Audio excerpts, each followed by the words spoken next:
Hi, and welcome to Great News. This is a podcast that I do. I'm Kevin Ryder. This is Mike Catherwood, and we bring you... This started on our radio show in Los Angeles on K-Rock when Allie McKay brought in the idea and said we should actually do a segment where we talk about people who love and take care of each other. And we said, no, don't be ridiculous. And then she brought it up about 3 more times, and we said, all right, yeah, that sounds like a good idea. And it really does restore your faith in humanity. These stories are stories of good people being good, and a lot of those people still exist, contrary to the way you feel with the media and social media and news and everything else. There are a lot of people out there who are still doing good. You will, I mean, I don't know about you, Kevin, but there's so many stories that it's almost hard to pare it down to just three an episode, because there's just thousands and thousands of stories every week of people doing amazingly giving and loving things. And that is the basis behind this show. Kevin, I'm going to do the intro in the fashion of probably your favorite overall artist. Okay. Fred Schneider from the B-52.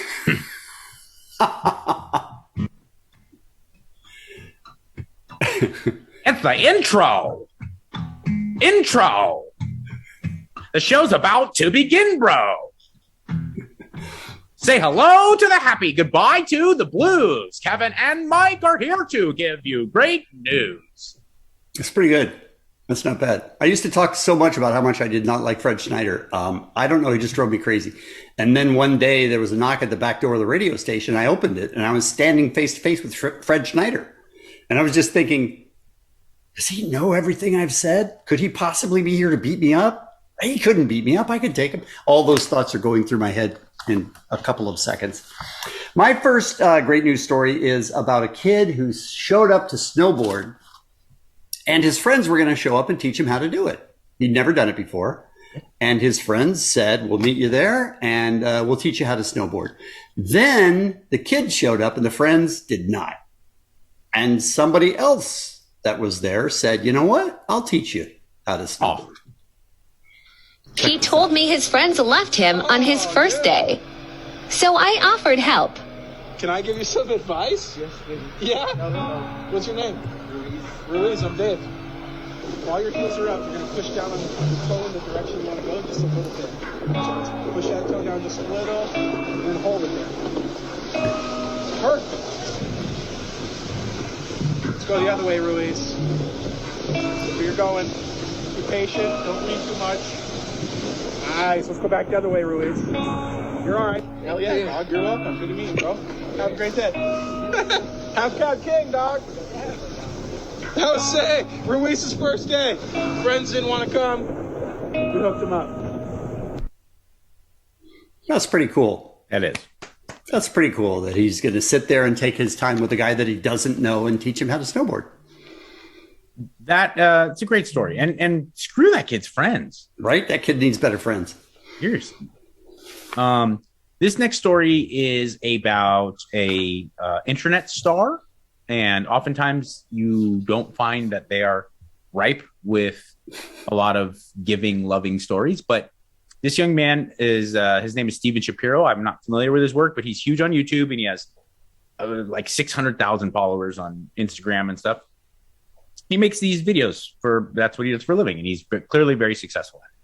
Well, he went to get a haircut and made a video of it. And this haircut lasted, and I'm not exaggerating, 2 seconds. Did you say 2 seconds? He's kind of just playing a prank. Check it out and watch how this turns out. And I've been doing hair 20 years, so you know what I'm saying? Like, Perfect. I didn't finish yesterday. Oh, perfect. Yeah, let's ring it. That's all you came in here for? Yeah, let's ring it up. Like, I don't have to do nothing else? No. Oh, yes! That's perfect. You know what? I'm not even going to charge you for that. No, please. I'm not charging you for that. No, please. I'm not charging you for Well, that. I'm paying, so. Well, I'm not taking any money, so now what are you going to do? Well, how about this? Do you take tips? Yep, I take tips. Okay. Yeah, I'll do tips. Shut your face!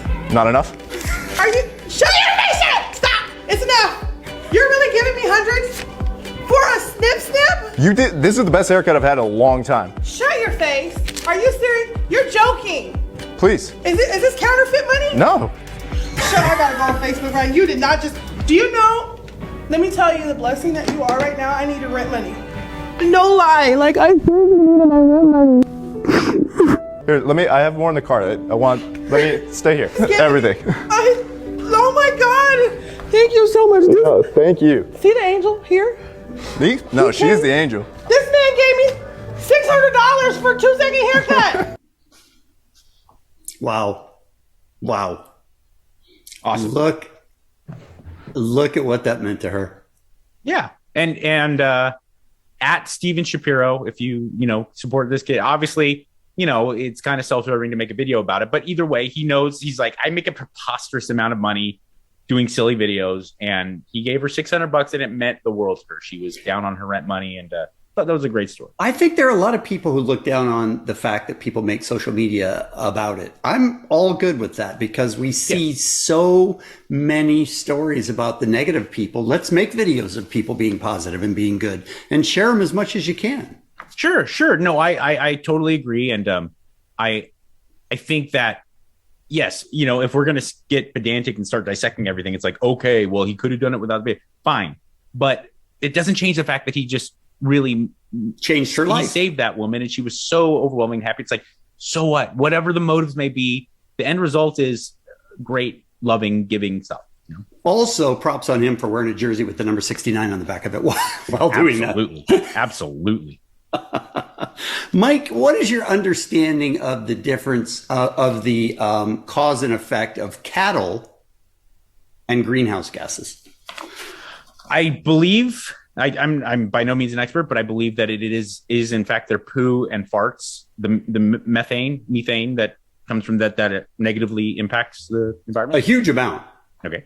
A huge amount. However, there's a farmer on Prince Edward Island in Canada, and this rewrote everything I know about cattle, who has possibly come up with a solution to this issue of cattle. Watch this guy. As the effects of climate change continue to accelerate, the UN says the strongest lever we have to reduce global warming is to curb the emissions of the greenhouse gas methane. But methane emissions continue to accelerate. CBS News meteorologist and climate specialist Jeff Baradelli is back with more now on a game-changing solution to slow methane. Jeff? Good morning again. Globally, methane is responsible for 30% of global warming. And of that, livestock, such as cattle, account for a very big chunk, about 1/3 of all methane emissions. But a solution may be right over the horizon.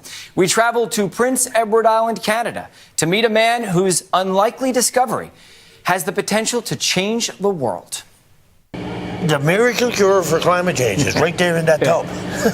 Nature. Yeah. Nature has a solution. Yes, always. To every problem. Just we're not paying enough attention to it. From the moment you meet Joe Dorgan, it's clear he's quite the character. There's more education in a turnip than there is in me. I got no education. Often self-deprecating for a smile, Dorgan is being modest. He's no average Joe. In fact, he stumbled upon what is nothing short of a climate miracle, the seeds of which were planted through 5 generations of family farming along the shores of Prince Edward Island, Canada. Back then, farmers harvested seaweed for feed and fertilizer. This here stuff here, prime stuff. This is what's used. We don't take nothing out of it. We don't put nothing into it. This is the cure for everything that ails anything or anybody. While beachgoers may consider seaweed a nuisance, Dorgan knew from experience it was teeming with potential. So he sent samples of it to Dalhousie University in Nova Scotia to test for organic certification. Turns out the high uptake of natural vitamins and minerals in seaweed drove up reproduction and milk production in cows. Joe knew instinctively that seaweed would be healthy for cows, but what came next was a big surprise. Research revealed an unintended consequence. Seaweed made cows less gassy. They found out that feeding this to the cattle would reduce the greenhouse gases by as high as 40%. Ruminants like gassy cows have been labeled climate villains, but not because of what comes out the back. You see, cows have a very unique way of digesting roughage, requiring extra digestion and boosting burps. Those burps emit methane, a heat-trapping greenhouse gas that's 80 times more potent than carbon dioxide. All right, hold the video. In a year, hold the video a cow emits... Stop the video for a second. It's not even... It isn't even coming out their butts, Mike. It's their burps. Did you know that? I didn't. I mean, I said at the beginning of this story, I was like, I assumed it was poo and fart. I did too. I've always assumed that. But this is, it actually comes out from cow burps. And this guy has discovered a way to stop that from happening. All right, let's roll some more. Much greenhouse gas as a small car. So with animal numbers now skyrocketing to help feed a growing human population, livestock accounts for 15% of global emissions. That's the challenge that motivated scientist Rob Kinley, who worked with Joe on his organic certification 15 years ago, to find a seaweed species with even more methane-reducing power. We started testing seaweeds from coastal Australia, and it wasn't long before the Asparagopsis species showed up, and it showed up in a big way. So big that we didn't even believe what we were seeing. It took multiple runs of testing this before we believed what we were seeing, which was we couldn't find methane anymore. You heard right. Kinley's research showed Asparagopsis, a common type of red seaweed, has the potential to virtually eliminate methane emissions from livestock. How crazy is that? That is nuts. 0 methane emissions from cattle. I love that farmer guy, by the way, Same. on Prince Charles Same. Island, whatever. He's like, if you asked any average person to do an impersonation of a pirate, he literally sounds like that. He does. And I don't got no education. A turnip has more education than I have. But look at what he's discovered. It's amazing. It's truly, that is a beautiful story. Now, And the actual problem has come in that they're trying to get people to adopt this. They're trying to level it up and grow this business so that they can use it worldwide. And they're trying to talk people into the fact that if they use this seaweed, it would actually change our world. Hey, listen, I'm always bitching and moaning about the government. At least I don't know how things are globally, but in this country, I'm always bitching and moaning about the government getting involved in stuff. Finally, here is the subsidy stuff that you can do, federal government. Make it so it's beneficial financially for the farmers to use this stuff instead of other stuff, and it'll be good. It'll be good. That is a political Mike Catherwood. Thank you. In Kentucky recently, there was a devastating tornado. We just learned in that last story that Mother Nature is undefeated when it comes to doing good. Mother Nature undefeated when it comes to wrecking stuff. Tornadoes are terrifying, and it did a lot of damage. A lot of families were negatively impacted. There was fatalities. There was people who are now homeless. There are people who are dealing with diseases. The whole thing, it's a mess. And Jim Finch is just one of many people who decided to pitch in however he could. Check this out. I know they don't have no electricity, so that means they don't have no electricity, no restaurants, and no running water, so I just figure I'd do what I can do. Show up with some food and some water. I know they don't have no electricity, so that means they don't have no electricity, no restaurants, and no running water, so I just figure I'd do what I can do. Show up with some food and some water. I know they don't have no electricity, down so that means they don't have no electricity, no restaurants, and no running water, so tornado and the damage. I just figure I'd do what I can do. He brought his gigantic smoker and grill and a truckload of food, and he just started grilling up and handing out food and water to people who were in need, and there was tons of them. No electricity, no heat, and I thought that was a beautiful story. It really is. It's one of those things where you think, oh, how can I change the world? Well, I need to come up with some magical, life-changing thing that I can help. No, this guy is a smoker, so he brings a smoker down and gives food. Just does what he does. He does what he can do. And he brought hundreds of pounds of food, and all out of his own pocket, and he just sat there and served it up all day, all night. So that's amazing. Jim Finch, beautiful. We applaud you. My next story is about an 80-year-old man from Arain Moor off the Donegal coast. Now, a lot of this is, I believe, Irish or Scottish. I can't even tell. Isn't that Scotland? I can't tell. All right, one of the two. but you won't be able to hear most of what's said. Understand most of what's said. But the guy's name is Paddy Conningham, and he says that he's an 80-year-old guy, and all he does is go from spot to spot to spot where there's a pier and takes a dip in the water. He doesn't swim across any long amount. He just gets in the water when it's freezing and gets back out, and then packs his van with his living equipment in it and his gym in it and drives to the next pier and gets in the water and is raising money for charity by doing this. Watch this. Okay. Enniscrone, County Sligo, and 80-year-old Paddy Conaghan is setting up to record his first ducking of the day for social media. His Coastal Circuit of Ireland Pier Challenge began last weekend on Oran Moor to raise funds for a Donegal counselling charity, Gemma's Legacy of Hope. I did 4 yesterday, so if I get 3 and 4 a day, I'd be happy. The last time I swam was probably 1962, until last year. I had to learn again. Because I used to go in every New Year's Day for a swim for charity. But I never swam, I just had a dip. So when I started this project off, I had to start training. And he's still training. The van Paddy kitted out to live in on his journey doubles as a mobile gym. It's an old banger. Hopefully I could be going. But I think it'd be okay because I got some people give me holy water. So I have that in the front.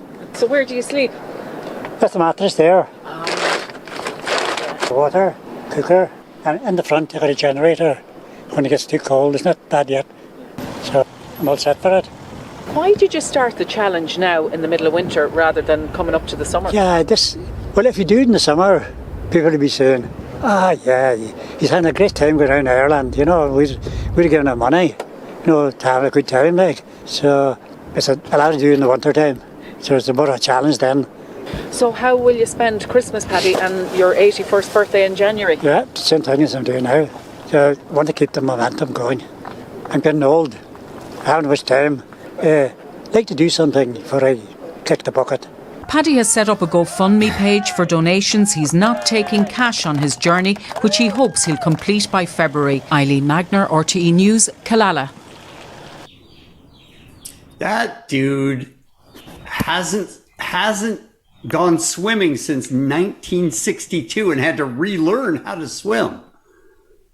And he literally only jumps in the water for 8-10 seconds, gets back out, moves on. That truly is awesome. Right. Okay, I'm not gonna say it. Never mind. Good. I was gonna. Nope. Go with the edit. Go with the travels edited around. version. Nope. Go with the edited gym. version. Nope. How about them titties though, Paddy?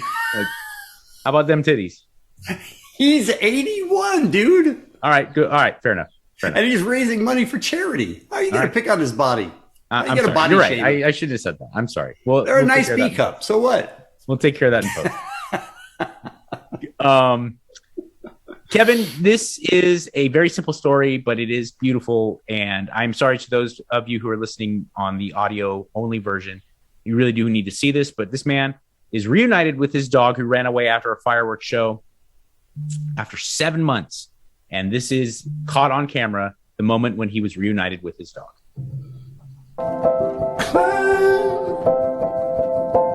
Is all you know. When thought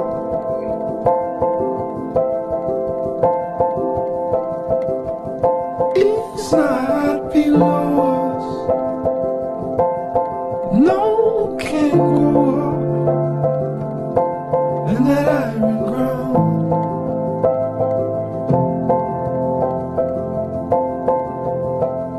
Clear, all too soft for sound.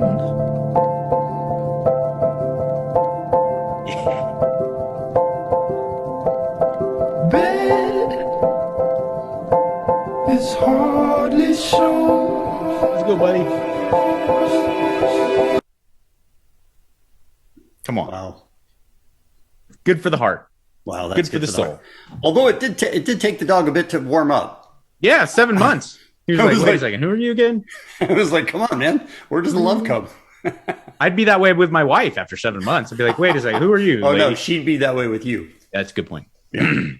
If you'd like this podcast, go ahead and subscribe and maybe, tell your friends about it. Let them know that this Spread exists. the word, man. Yes. Do a little bit of great news in your own life by uplifting someone else, by exposing them to Kevin and Mike and our show. Here is the outro. Hold up. I have a request. Pee Wee Herman. Outro! You know what I'm talking about, bro! Say hello to the happy, goodbye to the blues. Kevin and Mike are here to give you great news.